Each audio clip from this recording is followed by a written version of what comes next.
There, it turned on. Okay, we're all set again. Take two. Okay.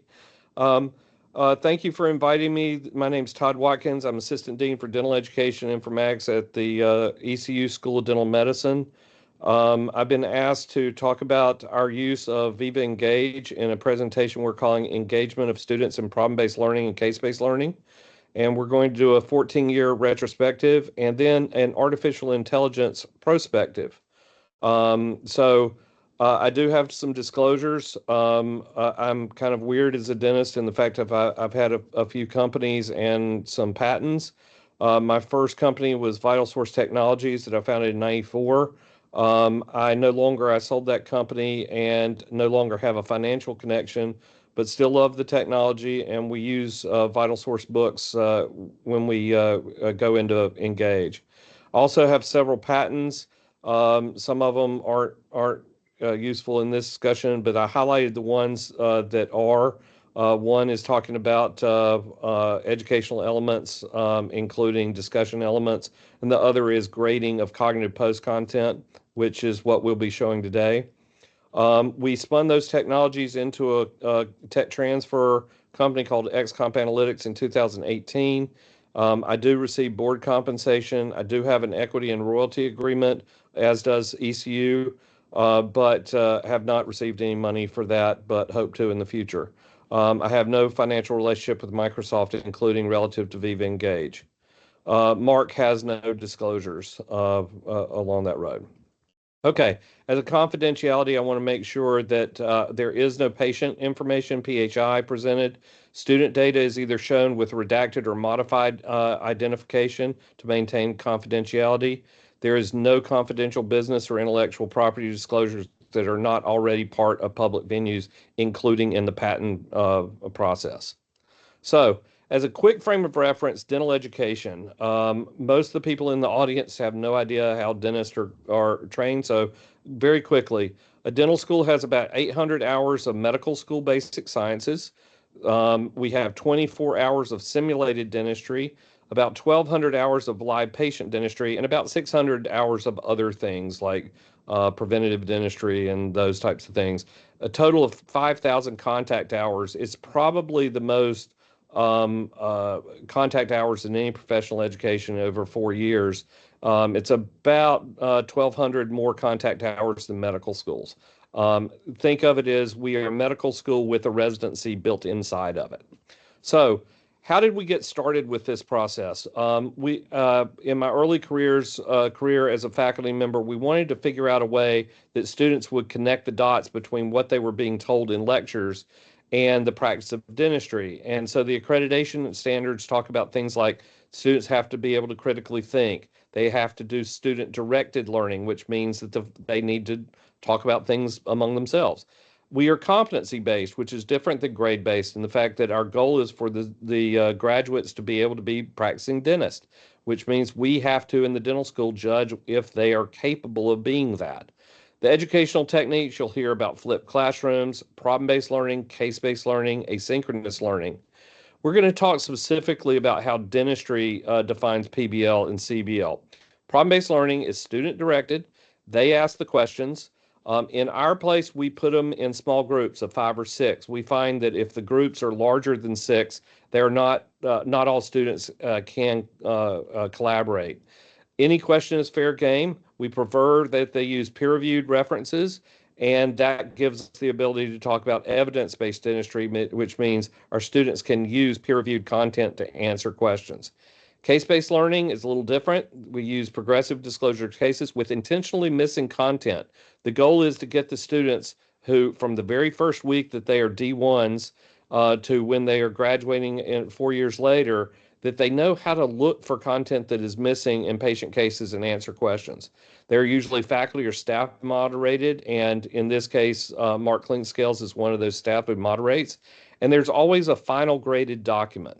Bottom line is you can have PBL without CBL, but you cannot have CBL without PBL. So I have a sad history to relay. In 2002, 1990 to 2002, I was running traditional in-class in conference room PBL sessions. It was very painful. 2003, I was working with the Arizona School of Dentistry and Oral Health in Mesa, Arizona, and I had this weird idea that if we could create a blog-based system to facilitate problem-based learning, it would be great. So we created a technology. My good friend at Vital Source, Willie Abrams, created a technology called CaseBlog. And yes, I wish we had patented it, but we didn't, so we were stupid. And the students loved it. For 6 weeks, they discussed, they talked about things, and then 6 weeks, they found out they weren't being graded for it, and so it all quit. And it was very sad. And I licked my wounds for 7 years, and then for those 7 years, I started figuring out how it is that we could start grading their discussions in order to encourage their continued participation. And I was very lucky to find Yammer, now Viva Engage. In 2008, I became the first faculty member at ECU School of Dental Medicine, and East Carolina already had a license to Yammer before it was bought by Microsoft. And it had a few things that were great. Number one, it worked like normal social media, so we didn't have to train the students how to use it. It was gradable, and which meant that we could export the data from Yammer, and that was huge. And it also had an integrated portfolio system for case-based learning. That has been diminished in certain years, and we would like to see it come back, but we'll talk about that later. So ECU was already using it. We could create wonderful communities as well as individual sites. So at our place, we have individual groups with 5 or 6 students every semester with different students, and every student also has their own personal place where they can ask personal questions to faculty members and maintain their personal portfolio systems. And the export tool was awesome. And this is what this looks like. So once we figured out that we could export the data from Engage every week, we engaged a company called Qualtrics out of Provo, Utah, to write a digestion and grading tool. And this is it on the right. Every week, we dump the data in. It builds a blind graded environment where we can first screen. We identify the types of postings they are. Then we grade by associating it with topic codes, and then we commit to verify the grading. And we'll talk about this a little bit later in Mark's component. So I'm going to turn it over to Mark, and he's going to tell you what we currently do. All right, guys.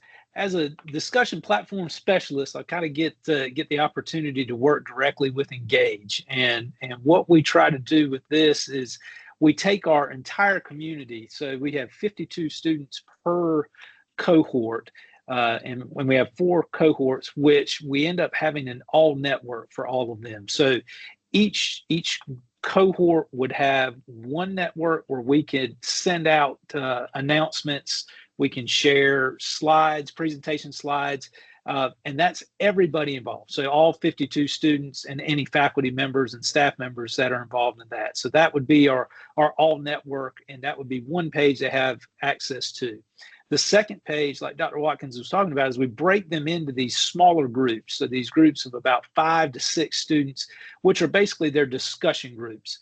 They get a new group each term. So we have 11 terms in this dental program. So every term they'll be put in a different group. And in that discussion group, early on, there's a couple different things we do with them. We do these case-based progressive disclosure cases where they have a chance to discuss, and it's guided by faculty. The faculty will give me the case, and then I'll kind of release it in parts, little bits of information. They answer the questions, they discuss, and they have a chance to be able to go dig a little bit deeper. And then many times the faculty member will come back in and then give them some more details as they go through. So that's the second page, is this group page. You can see there in the Engage page on the left, you can see where we name the groups. We have 10 groups. And in this case here, we used this year for the class of 2028, we used space shuttle missions.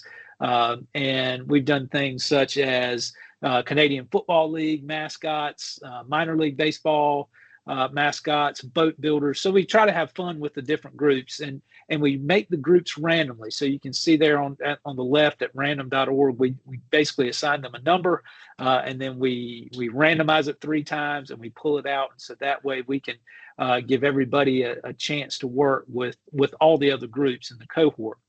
Then the last part of that is the individual page. So each individual student would have this individual page, which is private access, and it's just them and any faculty members that need to really work with them. And what's really nice about Engage was, again, the ability to save and store files, so they could make a portfolio of that.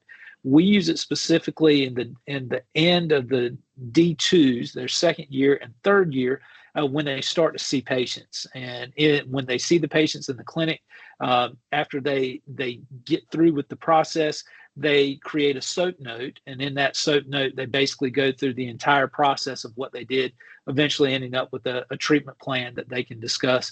And hopefully it'll translate to when they get into private practice, being able to kind of keep that going, but understanding where to have it. They also have this portfolio of the various patients that they've seen, not only in the comprehensive clinic, but also in pediatric clinic, as well as some reflections that come through when they go out to our various CSLCs.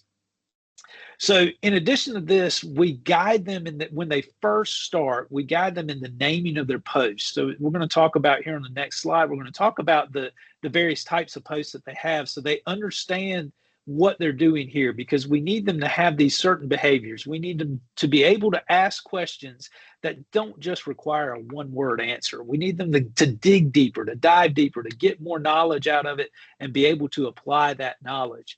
We also want them to be able to show that they get this information from peer-reviewed references, so basically from areas that we know have some evidence base to it, and then they can eventually kind of relay that to their practice when they get out of school here. So again, we set up the group naming conventions. They're very important in how we do that. We have to do a little bit of policing early on as far as professionalism, because it does look like social media, and it does kind of give them the feel of, oh, I'm on Instagram or I'm on Facebook or something, and we want to make sure that we keep it very professional in what we're doing. And we really try to participate, or get everybody to participate as much as they can. So next slide, Dr. Watkins. So here are the 3 types of posts. And the first type is logistics posts. So this is truly asking a question. You can see there that they ask this in a manner that it's going to basically engage or start a conversation. So those are logistics posts. When we grade this and we screen these different posts, the logistics posts are basically going towards almost a leadership part of it, where they're trying to show that they can start these questions. The content posts are just that. This is the content. This is the actual conversation that's going on, where they answer the question. What's really great about Engage is being able to link web pages to draw in documents and be able to tag them, and it gives us an opportunity to draw in a lot of information, and it kind of tells us where we got this data from. The other posts are down at the bottom, are kind of those rah-rah encouraging posts. So you can see there, great job, team. Keep up the good work. You guys are awesome. So it does build this cohort into teams, and it kind of shows them how to work together, but we're not going to give them any points for that. So they don't end up just saying that a whole lot, thinking, oh, I'm just going to stand in the background and be a cheerleader. So we try to just grade the content post. So this is what it looks like. Again, we export the weekly file. This is what's great about Engage, is that on Monday mornings, beginning of the week, I can upload and export the file from the previous week, from Sunday to Monday. I take that and then we insert it into the grader. And then we get this blind grading system where it has all of the posts, and then we can tag them or screen them as logistics, content, or other. Once we do that, we can then grade it with a point value and then tag a micro competency code to it. We have thousands of micro competency codes that basically can show this is what the students have been discussing. So obviously with a case will have, a certain a certain title tag to it, like Alzheimer's disease or something like that. And then we can give them that micro competency code. And over the years, we can look and we can track and see what all they've been studying. After we grade all of it, assign the point value to it, then the last step is we commit the data. And once we hit commit, then we can get these weekly reports that we'll see here on the next slide. So what happens as go ahead. When we get the weekly reports, it's looking at several functions. Number one, we want to know how many different discussions they have, and we call these opportunities, which is, he was talking about Alzheimer's disease. Did they talk about dental materials? What we do is we want to see during a week, how many different things do the students discuss? Then the second thing is we want to see how many points the group discussed together, because there are some discussions that are really short and others that are very, very long. And what we want to do is look at the magnitude of each one of those. The next thing we look at is team group reports. Is we want to see their behaviors within a group. So each one of the groups is ranked based on the average number of points in that week for the groups. And then each student is graded based on their participation in the group. And what we've seen over the years is there are different behaviors.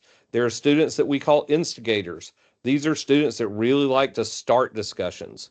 And they'll oftentimes just make thread after thread after thread and see which of those threads a student will respond to.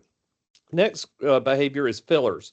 These are students that don't really like to start discussions, but like to look up the answers and post them. Then we have students that do a lot of other posts, way to go, that kind of thing, but don't actually participate in the group. We call those cheerleaders. And then the last are what we call lurkers. Out of every 52, we'll have 5 or 6 that just don't like to do student initiated discussions.